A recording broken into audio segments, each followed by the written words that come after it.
आप देख रही हैं न्यूज इंसाइडर 24/7। आइए नजर डालते हैं देश और दुनिया की 20 बड़ी खबरों पर।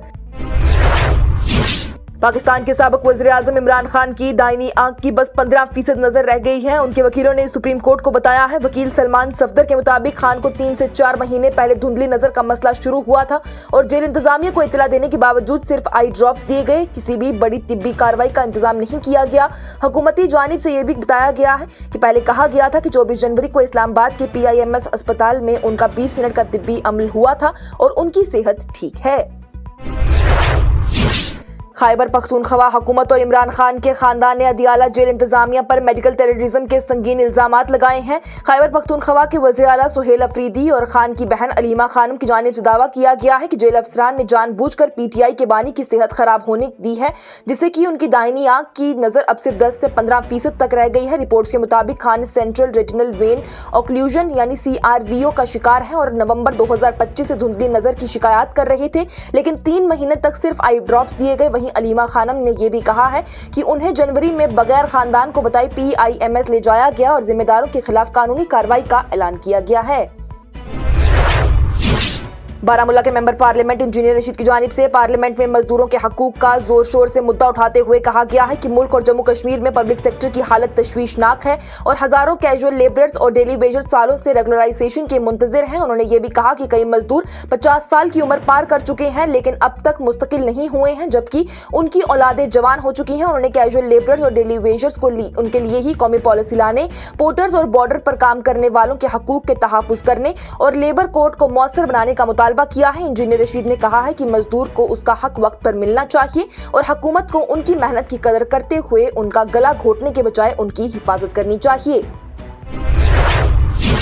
मेंबर पार्लियामेंट चौधरी मोहम्मद रमजान की जानिब से राज्यसभा में जम्मू कश्मीर में बढ़ती बेरोजगारी का संगीन मसला उठाया गया। ये कहते हुए कि तालीम याफ्ता नौजवानों में जॉब की कमी समाजी बुराइयों खास करके नशाखोरी को बढ़ा रही है। उन्होंने हुकूमत से बेरोजगारी की ताज़ा सूरत हाल पर तफसील मांगी और इलाका खास रोजगार पैकेज लाने का मुतालबा किया ताकि नौजवानों के लिए मुस्तकिल मौके पैदा किए जा सकें।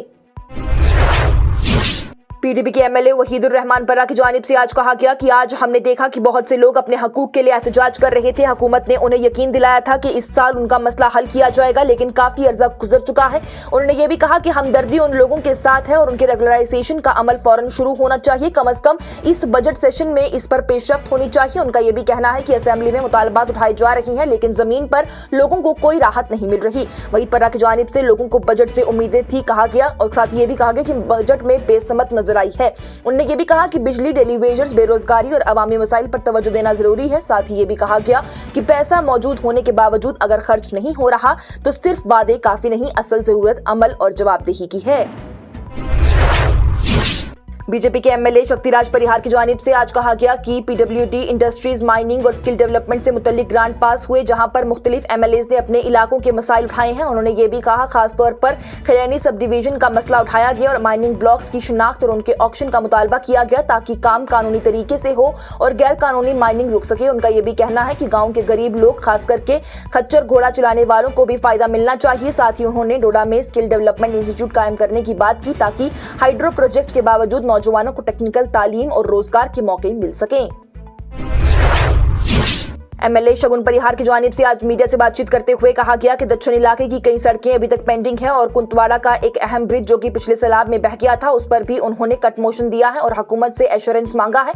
उनका यह भी कहना है कि नायब वज़ीर आला ने अवामी मसाइल हल करने का यकीन दिलाया है और जम्मू कश्मीर के काफी फंड अलॉट हुए हैं, जैसा कि वज़ीर आला की जानिब से भी जिक्र किया गया था। उन्होंने डेली वेजर्स के एहतजाज की हिमायत करते हुए कहा कि बीजेपी के MLAs उनके साथ खड़े हैं और उनके लिए रेगुलराइजेशन पॉलिसी लाने की जरूरत है। उनका यह भी कहना है कि अगर मसला हल नहीं होता तो हुकूमत को सख्ती से जवाबदेह ठहराया जाएगा। साथ ही उन्होंने ये भी कहा कि फंड की कमी का बहाना ठीक नहीं, क्योंकि पैसा मौजूद है, मसला नियत और अमल का है।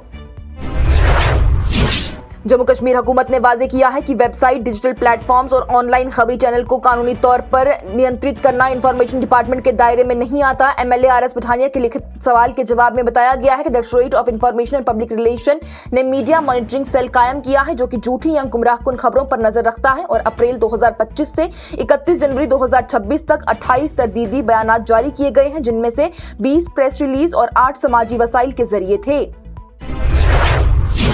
जम्मू कश्मीर हुकूमत की जानिब से आज असेंबली में इत्तला देते हुए बताया गया है कि ड्राफ्ट न्यू मीडिया पॉलिसी 2026 पर मशवरा जारी है और साइबर हिफाजत के लिए मुकम्मल इंतजामात, सिक्योरिटी ऑडिट और ई सिक्योरिटी असेसमेंट पोर्टल भी शुरू किया गया है। श्रीनगर के शहर कश्मीर पार्क में रोजाना मजदूरी और मुआहदा पर काम करने वाले मुलाजमीन ने अपने बच्चों के साथ सख्त एहतजाज किया और मुलाजमत मुस्तकिल करने का मुतालबा उठाया है। एम्प्लॉइज जॉइंट एक्शन कमेटी के ज़ेर इंतजाम मुजाहिरीन ने नारे लगाए और हुकूमत पर वादे पूरे न करने का इल्जाम लगाया। रहनुमाओं की जानिब से कहा गया कि 60,000 से जायद रोजाना मजदूर सालों से खिदमत अंजाम दे रहे हैं, लेकिन अब तक उन्हें मुस्तकिल नहीं किया गया, जिससे कि उनमें बेचैनी बढ़ती जा रही है। एमएलए में राजुद्दीन मलिक पर मुकदमे में आज जम्मू कश्मीर और लद्दाख हाई कोर्ट में सुनवाई हुई, जहां पर यह मामला जस्टिस यूसुफ वानी के सामने आइटम नंबर 1 पर पेश हुआ। रियासत की तरफ से senior advocate general Sunil Sethi और advocate additional general Monika Kohli ने अपने दलाइल पेश किए। कानूनी टीम की रकुन अपू सिंह सलाथिया की जानिब से बताया गया कि मामला अब 19 तारीख के लिए मुकर्रर कर दिया गया है और फैसला महफूज करना या ना करना अदालत का इख्तियार है, इसलिए हिमायती सब्र रखें और अगली सुनवाई का इंतजार करें। जम्मू कश्मीर असेंबली में सजाद लोन की जानिब से हुकूमती निज़ाम, सड़कों की खराब हालत और सनती पैकेज पर सख्त तशवीश का इजहार किया गया। उन्होंने कहा कि असेंबली का वकार बरकरार रहना चाहिए और वजीरों को अराकीन की तौहीन से बचना चाहिए। सड़कों पर खराब काम, ठेकों में कम कीमत की पेशकश और जवाबदेही की कमी पर सवाल उठाते हुए उन्होंने 10% का दायरा मुकर्रर करने का मशवरा दिया। लोन ने कुपवाड़ा के लिए बड़ी शरह ब्रांड कॉरपोरेशन को भी दोबारा जिंदा करने और सनती पैकेज में कश्मीर के साथ नाइंसाफी दूर करने का मुतालबा भी किया। साथ ही रेत की कीमत में इजाफा और माहौलियाती नुकसान पर भी फिक्र का इजहार किया। जम्मू कश्मीर असेंबली में पहाड़ी कोटा के मामले पर हंगामा देखने को मिला, जहां बीजेपी के 2 अराकीन नरेंद्र सिंह रैना और अरविंद गुप्ता की जानिब से वॉकआउट कर दिया गया। उन्होंने मैदानी इलाकों में, जिनमें की पाकिस्तान बनागजीर भी शामिल थे, उनमें रहने वाले पहाड़ी अफराद को शेड्यूल्ड ट्राइब सेकंड के फायदा देने का मुतालबा किया और हुकूमत के जवाब पर इत्मीनान का इजहार नहीं किया। समाजी बहबूदी की वजीर सकीना इतू ने कहा कि शेड्यूल्ड ट्राइब सेकंड का फायदा नस्ली पहचान की बुनियाद पर दिया जाता है, न कि इलाके की बुनियाद पर, और ये दस्तूर के असूलों के मुताबिक है। इस मामले पर आईवान में गर्म बहस भी हुई, जबकि रैना ने यह कहा है कि फायदा देने के लिए जमीनी इलाका मियार नहीं बनना चाहिए और हर मुस्तहक को बराबरी का हक मिलना चाहिए।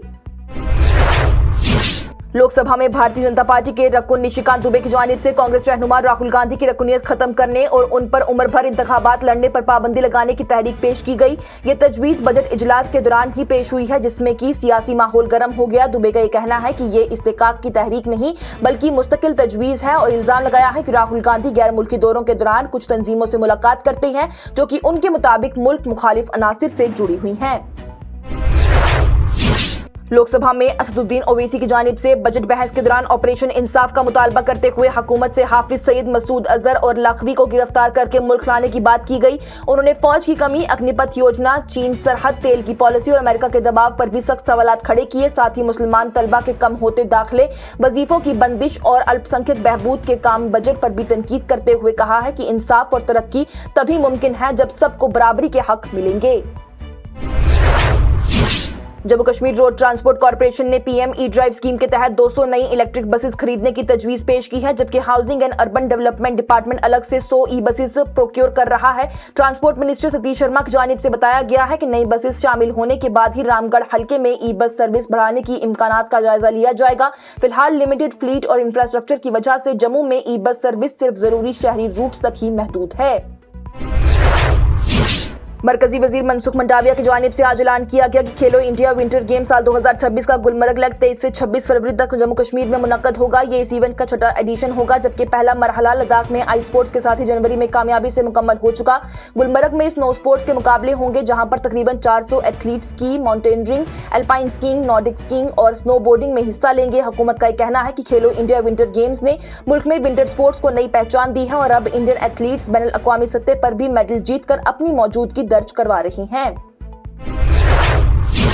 जम्मू कश्मीर स्टूडेंट एसोसिएशन ने राजस्थान के मेवाड़ यूनिवर्सिटी में 33 कश्मीरी तलबा की सस्पेंशन पर सख्त तशवीश का इजहार किया। ये स्टूडेंट्स बीएससी नर्सिंग प्रोग्राम के लिए राजस्थान नर्सिंग काउंसिल और इंडियन नर्सिंग काउंसिल की लाजमी मंजूरी न होने के खिलाफ एहतजाज कर रहे थे। एसोसिएशन के मुताबिक इस सूरत हाल से 50 से ज्यादा स्टूडेंट्स के तालीमी मुस्तकबिल खतरे में आ गए हैं, क्योंकि बगैर स्टैट्यूटरी अप्रूवल डिग्री की वैलिडिटी और रोजगार के मौके मुतासिर हो सकते हैं। वहीं तंजीम ने जम्मू कश्मीर के वज़ीर आला उमर अब्दुल्ला और राजस्थान के वज़ीर आला भजन लाल शर्मा से भी फौरन मुदाखलत की अपील करते हुए मुतालबा किया है कि या तो अप्रूवल हासिल कराए जाए या फिर स्टूडेंट को किसी भी मंजूर शुदा इदारे में ट्रांसफर किया जाए, ताकि उनका एकेडमिक नुकसान ना हो जाए।